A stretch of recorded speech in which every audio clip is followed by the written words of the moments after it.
all of it together, cutters, mass, length, you have something. And that's kind of where we're at. That's what we're looking for, is that he's here. We can always come back. We can keep looking while everything's still fairly calm this morning. So this is where it gets really deceiving. Even though it looks like he's extra long, his ears I know are going to be 7 inches. His cutter is below his ears, so he's under that and then above it. So I still think he's in that 14-inch range.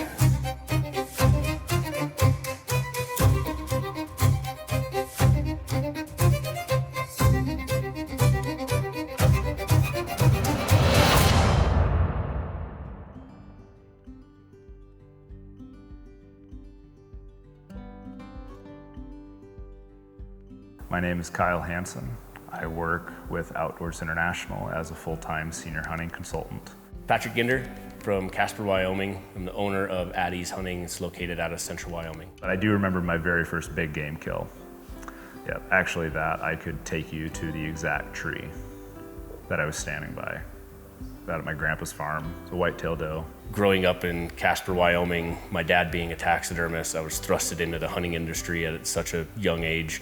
It always intrigued me watching these guys come into a shop, whether it's outfitted or by themselves, and I knew I wanted to chase a career. And that's when I had come across Outdoors International, and I met one of the owners of Outdoors International, Russ Meyer, and I learned about their service, what they do for people, and I was just like completely just enthralled by it. Kyle showed up a couple days early before his area opened, and I actually really enjoyed that. He was able to get out, see the area. It wasn't a shock, like wake up early in the morning, and he's never seen the area, doesn't know what to do. So we actually were able to go out, look at a lot of different antelope. The first day, I don't know how many buck antelope we saw that were just nice, and you kind of put in the back of your mind a little list together of the ones that you liked, and looked at a lot of different antelope all the way through the area.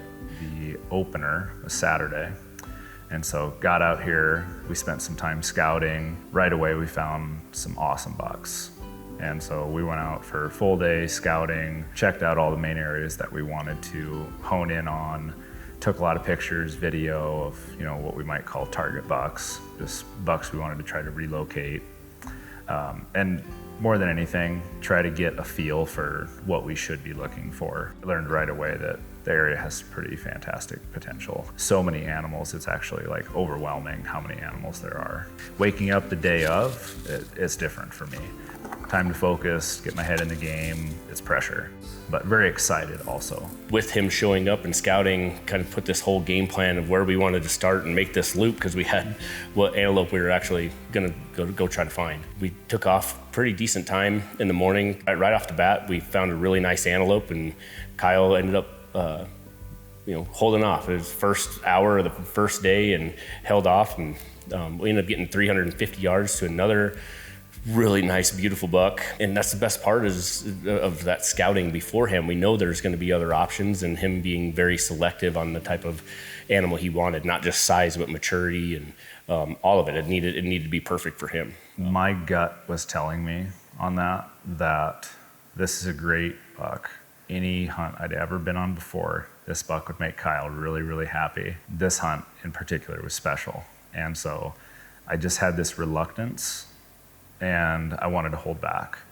And also knowing that there's not a lot of pressure in this area. It's okay to walk away from something because we can come back.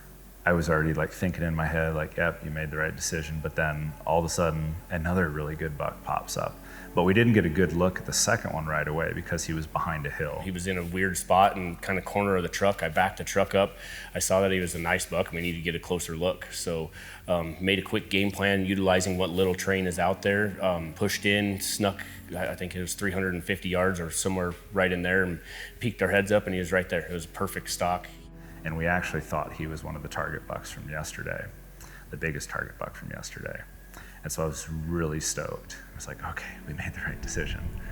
And then we get up, and I hadn't looked at him quite yet. And when we got a really good look at him, we realized, once again, great buck, but he wasn't within that class of what we would call our target bucks from the day before. The hardest thing is to keep that patience and that focus.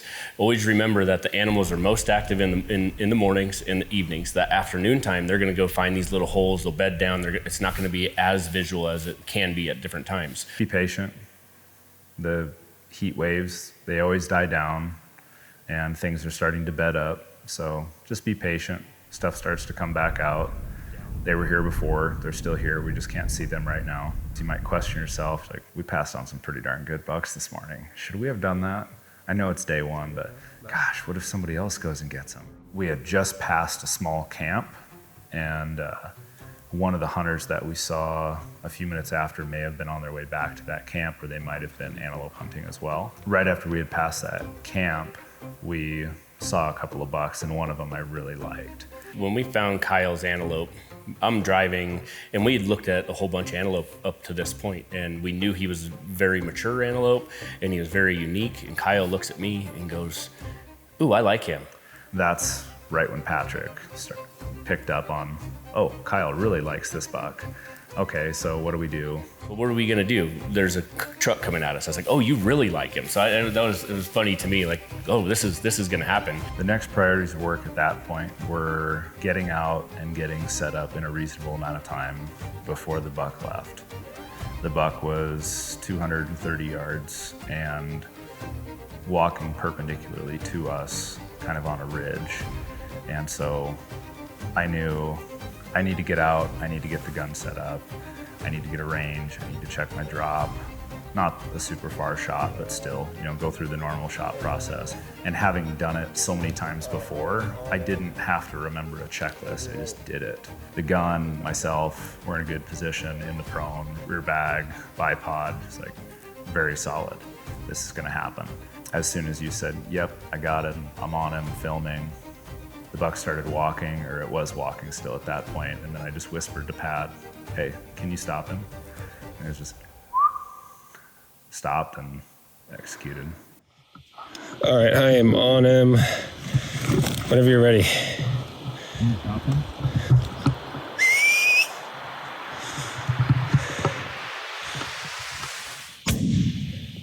Got him. Nice shot. Be on him. He'll go down. He's done. Great shot. Nice shot, dude. Easy. Big something cool. How about both, huh? Yeah. Great job. Got the kill shot on camera. Got you. I gotta pull off. All right, buddy. We haven't done any updates, but Well, that happened quick. that happened a lot quicker. Yeah, may have had a little competition on that one, but Kyle made a great shot, 234 yards or 236 yards, something like that, and the antelope was dead before he knew it. It was awesome. antelope hunting is very underrated. If I could do this hunt every single year, I would. Like, as soon as it was over, I was sad because I wanted to do it again. So if you're thinking about doing it, do it. You won't regret it. I mean, it's such a fun, relaxing hunt, and quality of game, especially in good areas for antelope hunts. It's like a kid in a candy store as a hunter. So I would definitely recommend it. People can reach out to us through our website, outdoorsinternational.com. Social media, we have social media. I personally have social media. Email, my personal cell phone, I'm happy to give that out at any time. We're super easy to get a hold of, but anytime people can reach out.